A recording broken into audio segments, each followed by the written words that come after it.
Ǹjẹ́ ẹ tún ti gbọ́ o wípé Rolex Dee má ṣe wà ní àtìmọ́lé àwọn anti-cultism squad ní Ìyágànkù ní ìlú Ìbàdàn gẹ́gẹ́ bí ohun tí a ti ń sọ tẹ́lẹ̀ wípé wọ́n gbé ọ̀gbẹ́ni Rolex Dee ní ìlú Èkó lọ sí ìlú Ìbàdàn nítorí àwọn àṣírí tó ń tú nípa Taye currency. A máa ń pẹ̀rọ̀ ẹ lówè ó mà ti ń láró nínú.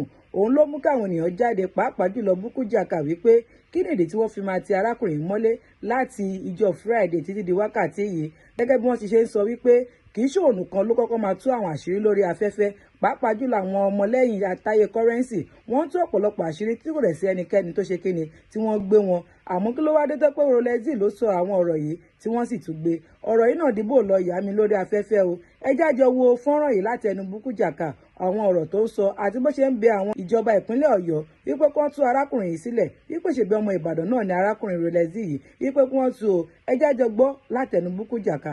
This is Dee Naija TV. Don't forget to subscribe, like and share. Yeah, good day everyone. Ẹ jọ̀ọ́ ẹ bá mi share video yìí kó dọ́dọ̀ bàbá wa Abimbola Ayodeji Olugbenga. That is the Commissioner of Police of Oyo State. Please help me to share this video. Kó dọ́dọ̀ wọn. Àwọn department ìkọ́ni police in Oyo State, that is anti-cultism. Wọ́n arrest one of our brother, is an artist in industry. Lórí kéèsì tí gbogbo wa rí tó ṣẹlẹ̀ online láàrin òun àti ọ̀gá ẹ̀ Taye currency, because the two of them they have a lot of relationship together. Wọ́n jọ kọrin papọ̀, wọ́n jọ gbélé ara wọn. So bàbá wa Commissioner of Police Bami Abimbola Ayodeji Olugbenga, please help us to look into that case. Àwọn anti-cultism wọ́n arrest bọ̀bọ́ yẹn fún cyber stalking, cyber bullying. Wọ́n wá accuse ọ̀gá ẹ̀ náà pé ọ̀gá ẹ̀ ń sọ pé nǹkan bye. There is a lot of the cases going on online à ń wò. So please sir, ẹ jọ̀ọ́ ẹ bá wa look into the case. Kí ni reason tán ṣe hold bọ̀bọ́ yẹn látọjọ́ Friday tí wọ́n dẹ̀ gbé lọ sí court lọ́jọ́ Monday? Is that a problem? And according to ẹni tí ó wà arrest ẹ̀ tí wọ́n torí ẹ̀ lọ arrest ẹ̀, which is Taye currency, a Fuji musician that resides in Ibadan, is not currently in Nigeria. It is already looking like abuse of power. Tí ó dẹ̀ yẹ kó rí bẹ́ẹ̀. Then àti pé cyber stalking, cyber bullying, ẹ kàn educate wa ni o. Báwo ló ṣe papọ̀ mọ́ ọ̀rọ̀ anti-cultism? Please, ẹ jọ̀ọ́ ẹ bá wa look into it. Then Alhaji Taye currency, please, I will advise you tó bá jẹ́ ilẹ̀ wà nídìí pé wọ́n ṣe mú bọ̀bọ̀ yẹn, please release him. Please release him. I'm begging you. I won't do more than that. Release him. And if you don't release him, I will not stop doing video right from this moment. If you don't release him today, the reality is that I will be tagging Commissioner of Police of Oyo State. At least Kabawa look into that case. Then I will now continue to be giving reason why tí ó ṣe yẹ kó jẹ́ pé Rolex Dee wà ní police station. At least tó bá ṣe gan, they should charge him to court. They should take him to court. At least tó bá lọ court, only right. Nǹkan tó ṣe yẹn, I'm very sure the reality is a billable offense. Ó dẹ̀ gbọ́ pé wọ́n láwọn kan ń kọ petition to come and join him there. Nigeria police, if you want to do your job, ìtẹ́ bá fẹ́ ṣiṣẹ́ yín, ẹ mọ̀ nǹkan tó yẹ kẹ́ ṣe. When a lot of people gang against one person, you should know something is there. So please, we are looking. We are here. We are looking. But kíní yẹn ti ń pẹ́ ju nǹkan tá à ń retí lọ. A ti retí pé ká ti assume pé wọ́n ti jẹ lọ, pé wọ́n gbé lọ́jọ́ Friday. Ó sùn bẹ̀ ní Friday, Saturday, Sunday. Ọjọ́ Monday ó yẹ kán gbé lọ sí court. Ká dẹ̀ mọ̀ nǹkan tó ṣẹlẹ̀. But yet, àti gbọ́ nǹkan kan. Ó dẹ̀ wà ní police station anti-cultism. Ìmọ̀ bóyá bó ṣe yẹ kó rí nìyẹn o.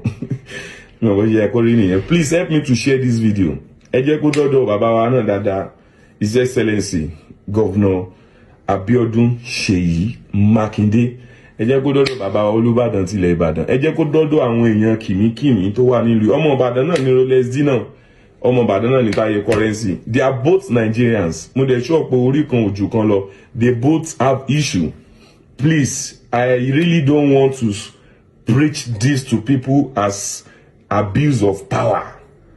for somebody that is not in Nigeria that writes the police to go and pick somebody and you pick them, why a lot of people that are doing the same thing to Rolex Dee, there are a lot of people like them at the back of Taye currency. Yeah, I will not say more than that.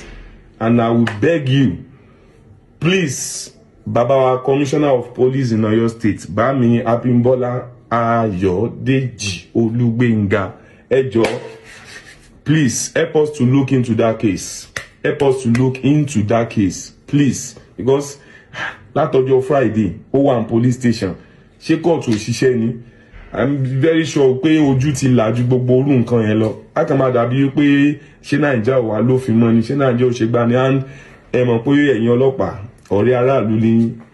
So mo sure pé ẹ kì í ṣe ọ̀rẹ́ olówó. You are not only working for the riches, you are working for everybody. And the reality is àwa olóṣìgán ló yẹ kẹ́ protect you. We that we don't have anything. So please, I decided not to say anything that was your Friday because we believe the two of them, they are close associates. Pé ó yẹ kán lè mọ̀, kò yẹ kó jẹ́ nǹkan tó máa di time yìí. But me, I will confirm it that the two of them, they are close associates.